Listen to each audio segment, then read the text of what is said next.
Hello friends, life with স্নেহাতে তোমাদের সকলকে welcome জানিয়ে আজকে আমি আমার নতুন ব্লগটা নিয়ে চলে এলাম। আর সবাইকে জানাই হ্যাপি নিউ ইয়ার।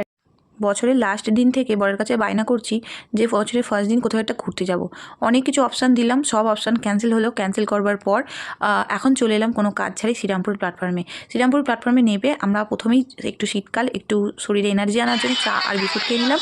তারপরেই বাজার কলকাতার একদম অপোজিটে একটা চপের দোকান থেকে অনেক দু তিন রকম চপ আমরা ট্রাই করলাম। করবার পর ঢুকে পড়লাম বাজার কলকাতায়। সেখানে একটু ঘোরাফেরা করলাম, ঘোরাফেরা করে একটা ডোডোর মোজা নিয়ে সেখান থেকে বেরোলাম। তারপর আবার একটুখানি কেক খেলাম একটা পেস্ট্রি দোকান থেকে। সেখান থেকে কেক খাওয়ার পর আবার চলে গেলাম হচ্ছে এম বাজার গিয়ে আমরা একটুখানি আবারও ঘোরাফেরা করলাম। তারপর নিলাম ডোডোর একটা জিন্স। আর কেকের দোকান থেকে কিন্তু আমরা একটা চিকেন কি এটা হট ডগ একটা কি যাই হোক ডোডো একটা বললো, সেটা খেলাম। সেটা খাওয়ার পর দেখতেই পাচ্ছ আমরা আবার চলে এসেছি এম বাজারে। সেখানে অনেক কিছু দেখলাম, দেখে কোনোটাই কিছু নিলাম না। একটা ডোডোর জিন্সের প্যান্ট নিলাম। সেখান থেকে নিয়ে বেশ অনেকটাই রাত হয়ে গেছিলো।